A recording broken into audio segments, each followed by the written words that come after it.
Bonjour à tous, j'espère que vous allez bien. Alors aujourd'hui, je vais vous parler d'un thème qui me tient à cœur, l'hypersensibilité ou la sensibilité et l'intelligence émotionnelle. Tout ça, c'est relié.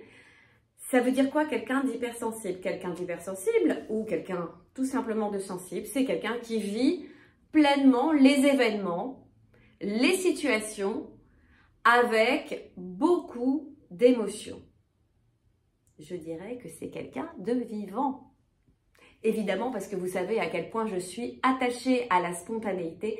Et la spontanéité, c'est être naturel, c'est être dans l'instant, vivre l'instant présent et évidemment réagir sans se formater, en étant tout simplement soi-même et naturel. Donc quelqu'un qui est libéré émotionnellement a une vie, j'allais dire, plutôt intense. Et puis, parfois, évidemment, vous êtes dans une société qui va vous montrer qu'il ne faut pas réagir comme ci ou comme ça. Effectivement, la société normative n'admet pas beaucoup la sensibilité et les réactions. Donc, évidemment, toute personne sensible ou hypersensible doit travailler avec ça et développer quelques outils, dont par exemple l'affirmation de soi, pour mieux s'en sortir. En tout cas, je vous le conseille parce que ça marche super bien. L'intelligence émotionnelle, c'est quoi le lien? L'intelligence émotionnelle, c'est la capacité à reconnaître les émotions chez soi déjà. Il faut commencer par son propre jardin intérieur, ses propres émotions et celles des autres. Alors, on n'est pas obligé de mettre un nom dessus parce que finalement, l'intelligence émotionnelle, c'est une forme d'intuition immédiate, c'est-à-dire qu'on reconnaît tout de suite l'émotion de l'autre et on est capable de la comprendre. Et c'est quand même le propre de l'homme, hein, entre parenthèses.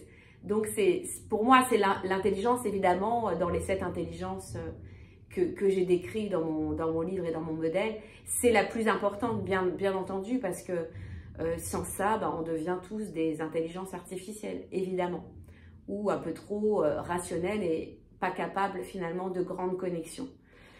Alors, il y a un truc que je vous ai apporté ici qui permet de libérer ses émotions et qui est assez simple en fait. Il s'agit du plus petit masque du monde, le nez du clown. À partir du moment où vous le mettez, c'est magique. En fait, déjà, ça change la voix. Et puis surtout, ça libère et ça nous permet, en fait, de devenir exactement qui on est à l'intérieur, c'est-à-dire sans filtre, et de pouvoir libérer ses émotions. On a tous un clown en nous. Le clown vit pleinement des situations, sauf qu'évidemment, il n'a pas le même regard sur la société. Tout est décuplé chez lui, mais finalement, c'est ça la poésie du clown. C'est que tout ce qu'il vit et qui nous paraît infime ou pas particulier en fait au quotidien, il s'en émerveille. Ou alors, il peut être en colère sur d'autres choses.